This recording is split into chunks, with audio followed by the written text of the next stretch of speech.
Good morning, everyone. Today we are going to see the next part in the first unit of compiler design, which is symbol table in compiler. Actually, the topic is major data structures used in compiler. So, for that, we need to know about the symbol table in compiler.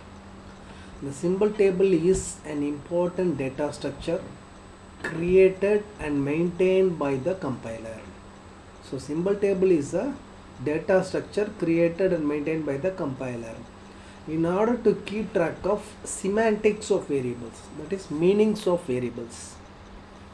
That is, the symbol table stores information about scope and binding information about names, information about instances of various entities such as variable and function names, classes, objects, etc. Data structures in symbol table. The data structures are list, linked list, hash table, and binary search tree. So first, list, data structure list in symbol table. In this method, an array is used to store names and associated information. In list, an array is used to store the names and associated data or information. A pointer available is maintained at the end of all stored records. So a pointer with the name available is maintained at end of all stored records, and few names are added in the order as they arrive. To search for a name, we start from beginning of the list. In order to search for a name, if you want to find out a name from the list, we have to start from beginning of the list till the available pointer, and if not found, if the searching name is not found, then we get an error, use of undeclared name. If you want to insert a new name into the list, while inserting a new name, we must ensure that it is not already present in the list. Otherwise, multiple defined name error will occur. Insertion is fast in list in the order of 1, but lookup is slow for large tables in the order of, it will be in the order of n on average. The advantage of list is that it takes minimum amount of space. It takes the minimum amount of memory space.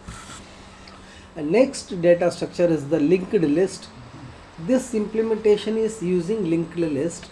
A link field is added to each record. So in linked list, a link field is added to each record. Searching of names is done in order to point at by link of link field. A pointer with the name first is maintained to point to first record of the symbol table. Insertion is fast in the order of 1, but lookup is slow for large tables, which is in the order of n on average in the linked list. Next data structure is hash table. In hashing scheme, two tables are maintained. They are a hash table and a symbol table, and is the most commonly used method to implement symbol tables. So the hash table is the most commonly used method to implement the symbol tables. So here there will be two tables, one is hash table and symbol table. A hash table is an array with index range 0 to table size -1. These entries are pointer pointing to names of symbol table.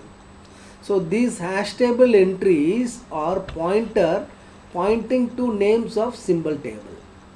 To search for a name, so if you want to search a name in the hash table, we have to use hash function that will result in any integer between 0 to table size minus 1. Insertion and lookup can be made very fast in hash table in the order of 1. Advantage of hash table is quick search is possible, and disadvantage is that hashing is complicated to implement. Next data structure is binary search tree. Another approach to implement symbol table is to use binary search tree. That is, we add two link fields here. The link fields are called left and right. They are called left child and right child. All names are created as child of root node that always follow the property of binary search tree. So there will be a root node. For that there will be two childs. One is left child and another one is the right child. So in binary search tree, insertion and lookup are in the order of logarithmic to the base 2 n on average. Next topic in first unit is bootstrapping in compiler design. Bootstrapping is a process in which simple language is used to translate more complicated program. So it is a process in bootstrapping. Simple language is used to translate the more complicated program, which in turn may handle more complicated program. This complicated program can further handle even more complicated program, and so on. So bootstrapping is nothing but a simple language is used.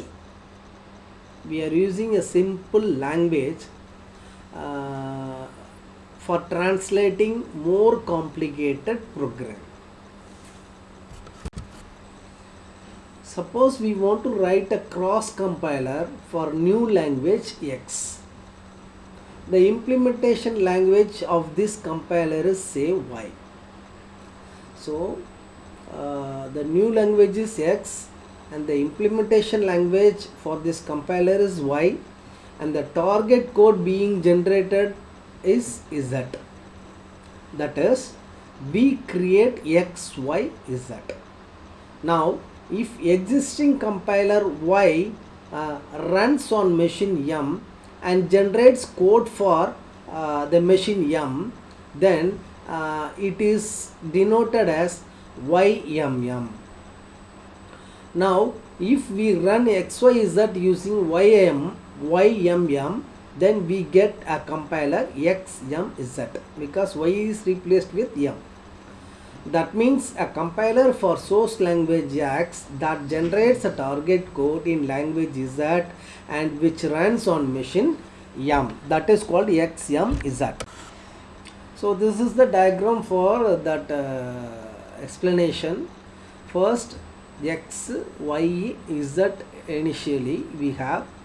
X is the initial language and Y is the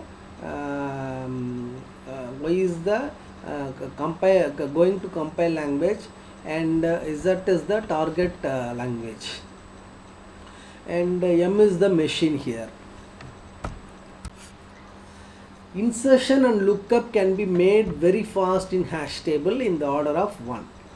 Advantage of hash table is quick search is possible, and disadvantage is that hashing is complicated to implement.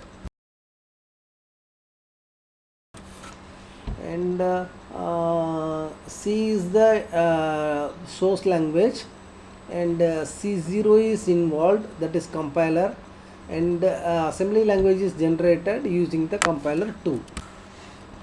And finally this first process is done by compiler 2, and then that compiler 2 is compiled by compiler 1.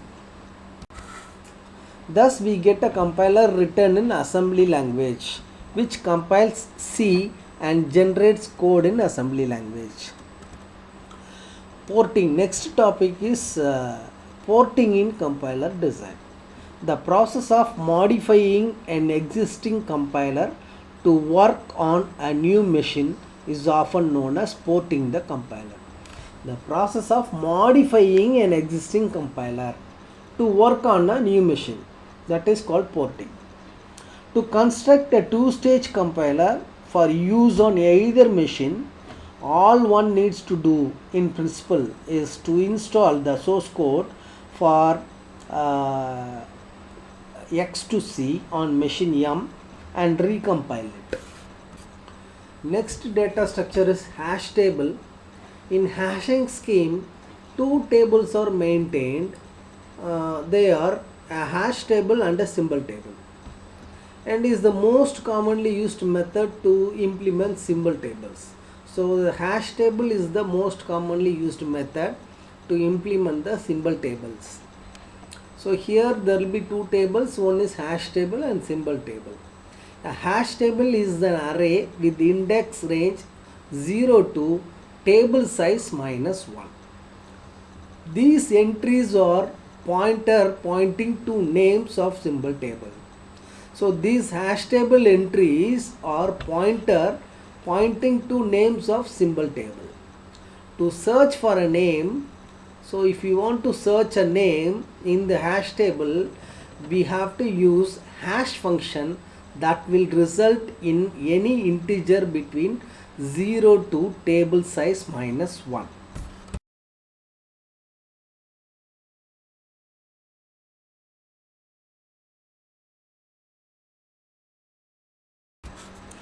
The use of intermediate code here enhances portability of the compiler. So since intermediate code is involved here, the portability is enhanced here, because only the machine dependent code of the compiler itself needs to be ported to the target machine. So no, you no need to port the this one independent code. Dependent code only to be ported. The remainder of the compiler can be imported as intermediate code and then further processed by the ported code generator or interpreter, thus producing the compiler software or directly executing the intermediate code on the interpreter. The machine dependent part can be developed and tested on another machine. So far we have seen about machine dependent part. Now the machine independent part can be developed and tested on another machine, which is called the host machine. This greatly reduces design efforts. By separating the independent code and the dependent code, this greatly reduces design efforts, because the machine independent part needs to be developed only once to create portable intermediate code. An interpreter is less complex and therefore easier to port than a code generator, because it is not able to do code optimizations due to its limited view of the program code. Some interpreters are extremely easy to port because they only make minimal assumptions about the instruction set of the underlying hardware. As a result, the virtual machine is even simpler than the target CPU. So with this, today's class is completed. In the remaining part, we will see in the next class.